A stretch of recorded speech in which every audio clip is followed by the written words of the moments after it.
This is Beyond a Reasonable Doubt with your hosts, Mark Garrigus and Gary Smith. Well, welcome. This is our Christmas BARD gift to the thousands of people who listen and watch, and it's been quite a year. Normally it's a Sunday, but we figured Christmas is Sunday. By the way, Christmas Sunday, from where I'm sitting, in about it'll be Drew and it'll be Adam. Gary, I know you're geographically undesirable. You're always welcome, but I know it's quite a scene here on Christmas Day. Yeah, Drew was trying to convince me to buck my wife and just head on up there at the end of the day. I don't think I'd come home a married man, but it sure sounds like fun. So one of these years, would have much merriment before you're no longer married. 100%. So maybe one of these years. Absolute open invitation. You know, the interesting. It's probably the last case in Los Angeles. The Clara Shortridge Foltz jury trial case of this year was, we got a verdict. And by the way, Gary, just to show that even a broken clock is right twice a day, do you have the LA Superior Court note? There you go. This is an update. It's People versus Daystar Peterson. For those who don't know, that is a young man who is a rapper who was accused of shooting and is now convicted of shooting Meghann the Stallion, Peters, and Tory Lanez. I believe people might know that gentleman by. Daystar Peterson is better known as Tory Lanez. Yes, correct. And of course, the jury was out. And they get a note 3:15. It was actually before that, 2:47. There is something, and I've said it to all of you who listen, and to Gary. Gary knows it better than 6 anybody. years going. You've been calling this out. Yeah. This phenomena, especially in Los Angeles, about the juries coming back at the bewitching hour between 2 and 3 o'clock on a Friday afternoon, is just absolutely unbelievable. Yeah. And so, for those who don't know, this case was the young man was charged with 3 counts. He goes by the name, as Gary said, Tory. Yeah, Tory Lanez, I believe, is how it's pronounced, but I could be screwing that up here. I did not know this, but he's a Canadian rapper. I thought he was an American, but he's Canadian, and he's got an animated family. Well, he sure does. And to set it up, what happened was, the case was tried by George Medessian, who's the defense lawyer. George had argued during the trial, basically, in a nutshell, that there was a delayed report that that his client, Tory, was the shooter, that in fact, in his opening statement, had conceded that Meghann had been shot, and that instead, there was a 3-way kind of a jealous rage, and that Tory was not the shooter, that another person was. And there was a given back and forth about what's called an independent witness. And when I say independent witness, it's not somebody affiliated with the complaining witness. It's not somebody affiliated with the accused. It's somebody who is a citizen bystander. Correct.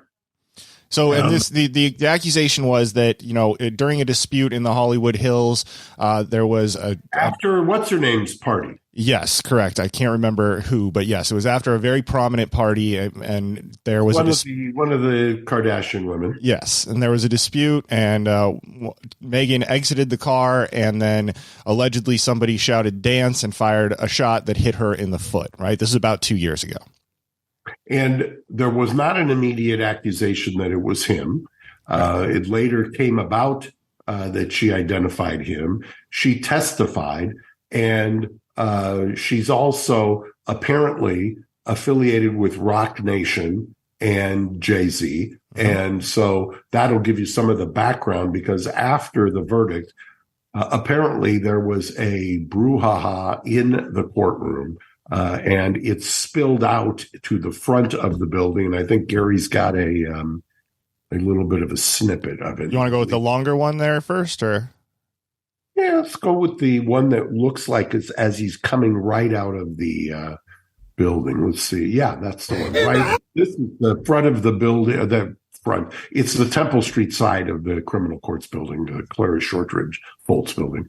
You want to know exactly how I'm feeling? Yes, sir. I just stood here in this Los Angeles County and witnessed the worst miscarriage of justice that this world has ever seen. Yes. You want to know how I feel? I'll tell you exactly how I feel. I got some names that I want to call. Alex Spiro, Desiree Perez, and the whole wicked system of Rock Nation, including you, Jay-Z. Yes. Yes. You who say you rose from the gutter, but you have traded and bartered the souls of young men, and you're still doing it. Amen. The only independent witness in this courtroom is a man whose name is Sean Kelly.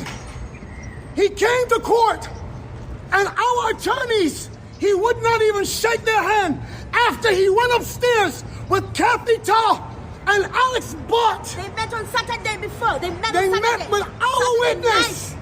And then the man came back, and I sat in the hallway while he sat with Jody Little, the prosecutor's investigator, who acted so dumb, an intelligent woman who did not want... Listen, I've seen so much evidence buried in this, and I know exactly what the public out here will say. Don't talk. You will say, I say this because I'm a father. See, I am a father of thousands around the world. I'm a father of my kids, but a spiritual father to many. And I don't make stupid allegations because I got nothing better to do. You all have been bartering and trading the souls of young black and brown men in this country. And I'm calling on all the umbrellas. I'm calling on everybody in this country to begin to rise up because your sons have been done dirty.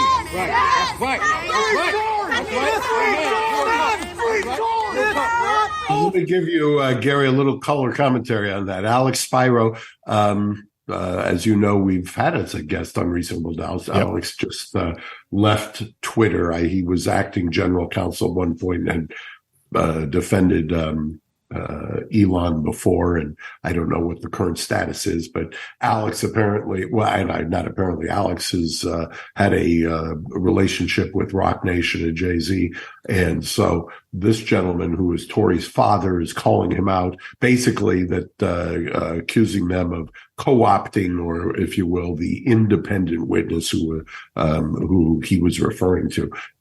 Who he refers to as the DA, Bots is the DA, and it was a fever hot.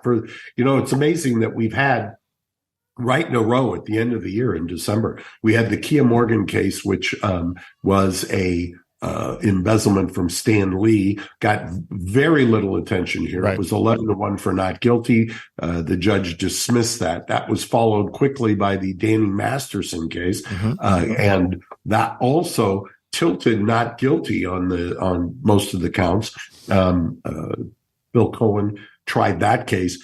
Not a whole lot of publicity on that. I mean, it got some traction, but for the most part, really not that much. And then obviously Harvey Weinstein, where Mark Wertzman and Alan Jackson tried that case, and that ended up in a very, I think for lack of a better term, nuanced verdict, where Harvey was convicted with one of the people. It was a hung jury, and the others, and tilting towards not guilty on the governor's wife. Right. They weren't buying virtually anything she was selling.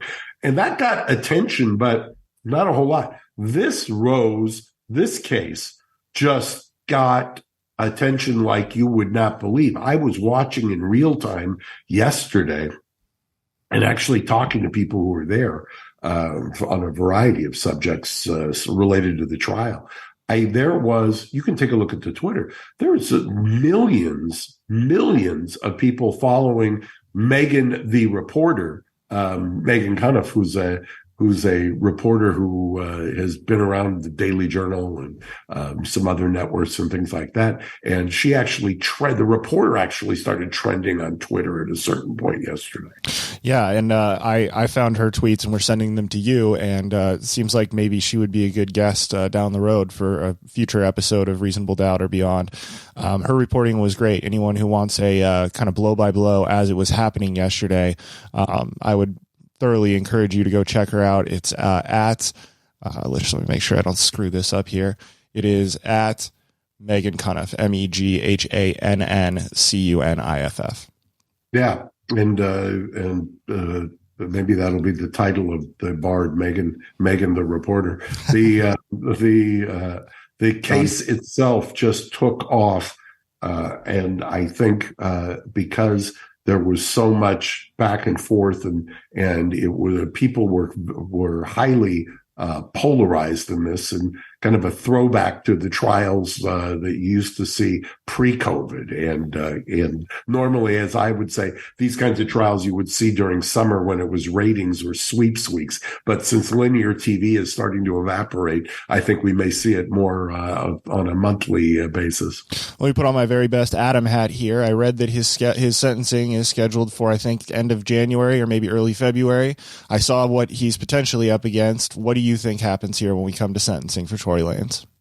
So for those who don't know, he was out of custody during this trial. He would walk in the front door, walk out the front door. That didn't happen yesterday. Generally, what happens when you're convicted, a judge will remand you. The judge did, in fact, remand him. He's facing, my guess is, I haven't looked at the sentencing. 22 plus years. Yeah, he's going to get in the upper teens, if not the full tax, tip, and service charge. That's, you fire a gun in California, and judges take a very dim view of that if you don't have ameliorating or mitigating circumstances. So that's that case. The one other thing that has fascinated me in the last couple of days, you will also remember we've talked about, and I'm not going to try the name because Gary will mock me once again. Sam Bankman-Fried. Yes, very good. Who was waived extradition and was sent from the Bahamas to the Eastern District, Brooklyn, where he had a hearing. And the judge, I believe it was the magistrate judge, allowed, and it was by consent, which means that they had agreed with the prosecution of a bail bond, or it's not actually a bond, but a bail of $250 million. And already the conspiracy theories have started to fly. I was at the gym yesterday. One gentleman came up to me and said, "Oh, that's because he's donated to the Democrats." And so the Democrats are, I said, you ought to talk, you ought to listen to Gary, because Gary has debunked that urban legend, and that they were equal opportunity kind of spreading the word. Yeah, donators attempting to influence regulation. I mean, it's not a mystery what they were doing. It was an unregulated Wild West industry, and they want what they want. So how do you do that? You pay everyone, and you hope that they all tilt your way. Yeah, and there's cooperators, and there's all kinds of other background to this that we could go into maybe on the next big show, because there's a lot going on here and a lot that's coming out. One of the other conspiracy theories that I hear is that it'll never go to trial, that there'll be a plea bargain because there's too much at risk because of the amounts of money that were floating around. It's an interesting conspiracy theory, and who knows? Their conspiracy theories oftentimes are come true, or are true. So it'll be interesting to see. I guess what my question would be is, where is this gentleman coming up with $25 million right now? I mean, obviously his parents are not, destitute, but they're also Stanford professors. Unless they had, hedge fund careers before that I wasn't aware of, and presumably all of his assets tied to FTX have all been frozen. Where's he coming up with even 10% of that number? In the federal system, you do not have to necessarily come up with the 10%. The judge can order cash secured. The judge can order property secured. There's a variety of ways that you can secure it. I would assume in this case, I haven't seen the order, but I would assume that many of the properties that he bought are tied up either by a preliminary notice of forfeiture or some other such thing. So they probably pledged all of the assets that are recoverable so far. Remember, there is also a concurrent bankruptcy proceeding that's going on. So assets are going to have to be divulged or disgorged anyway. Well, it should be a fascinating thing to watch unfold over the next 18 months, I would think. I mean, this isn't going to be quick. It's far too messy, but well, I would have been one of the ones who's been saying for years that this never would have gone from soup to nuts this quick, but it did. This has been warp speed for him to have declared bankruptcy. Actually, take it against this backdrop. Front page of the next Warren Buffett, I believe that was on Fortune, right? Or Forbes. It was.